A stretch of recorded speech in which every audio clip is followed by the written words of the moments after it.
I was at the BBC Six Music with Liz Kirsch earlier, and it was really good fun. And last night I was at Talk Radio with my friend Ian Lee and Kath. And I've got lots of, and none of you, and the LGBT community has always supported me and my band and our songs, and it's so important to us. And we're so grateful. So thank you.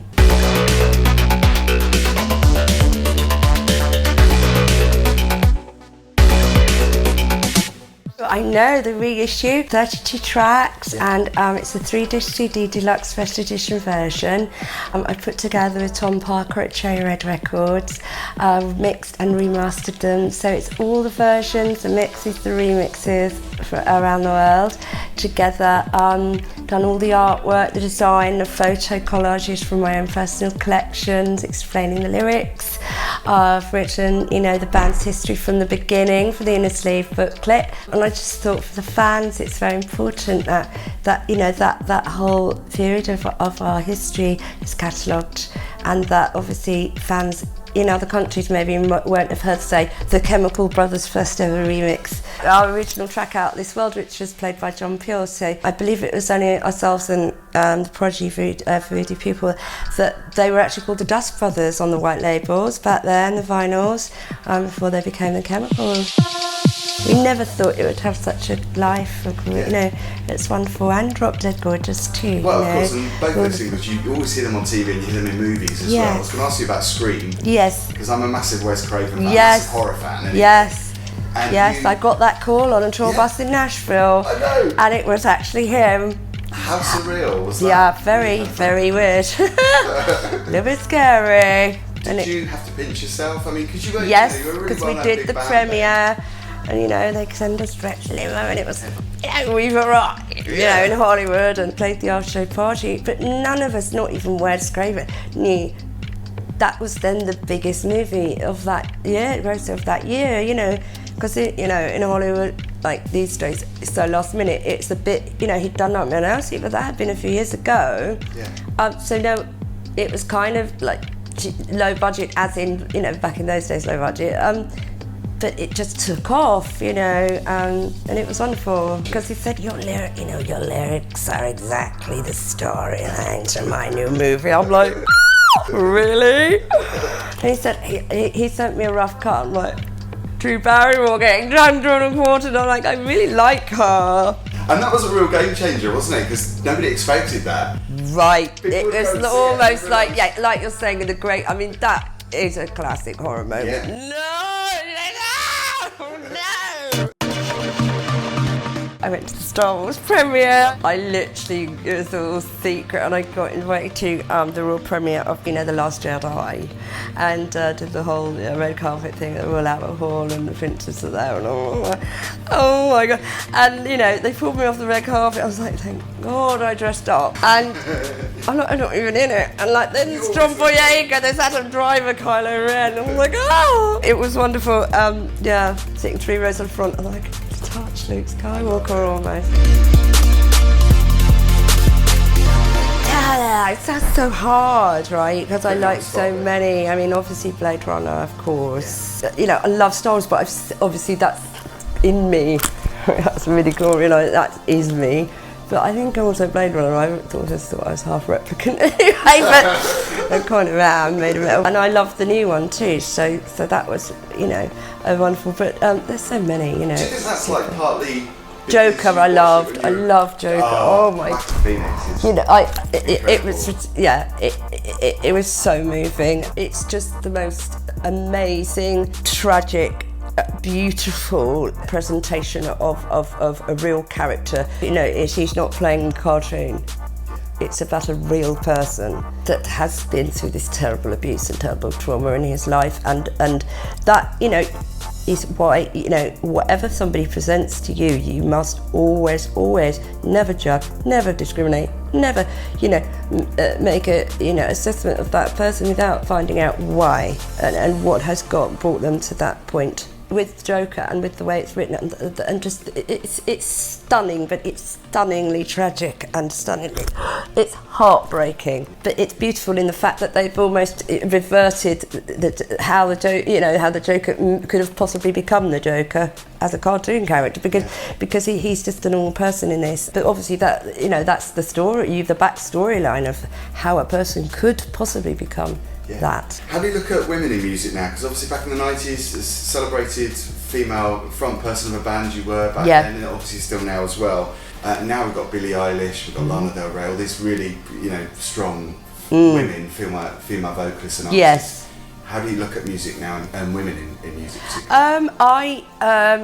Of course, I always, I'm happy, always empower anybody in music, anybody that does anything and pushes themselves, to succeed. I don't know, I can't, make the plugs work or, and so for me, somebody that does that is great, but it's like, yes, of course, I appreciate, I love pop music, but it still saddens me that some people, could do this whole talent show route and then they sadly sign a contract and sign their lives away for 5 minutes, and they are talented, which obviously is fantastic, because you do get the Lanas, and even Paloma was around for many years, and she used to do random directors, like we did, and no one was interested, to sign her. I'd love to see more bands, with hard, badass, front women. I'd like to see,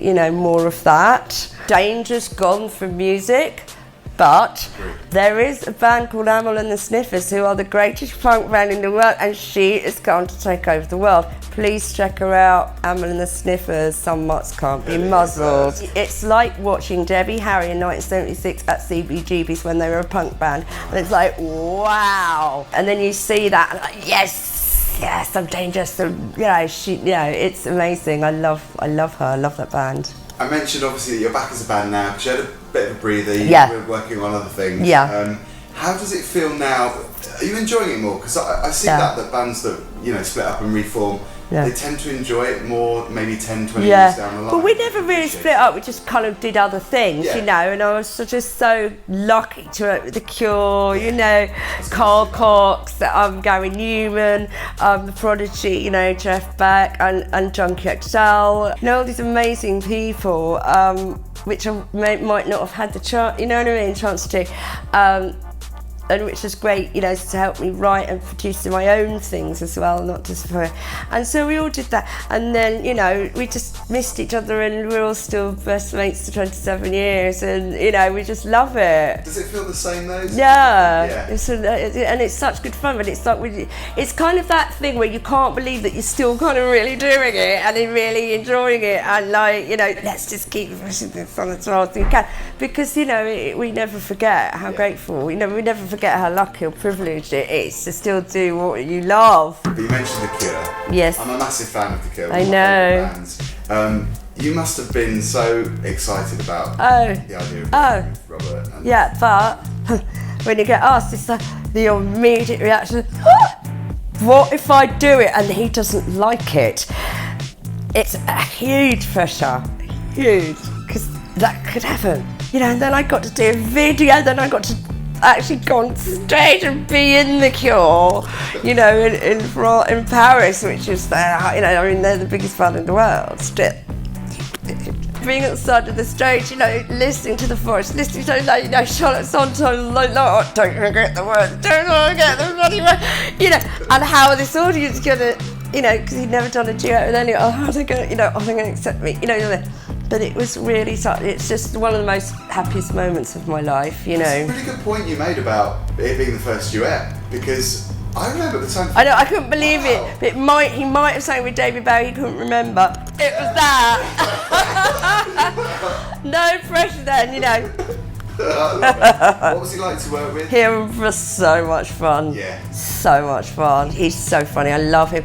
I love his wife Mary. I just adore them. Yeah. Got to quickly ask you about Prodigy. Yes.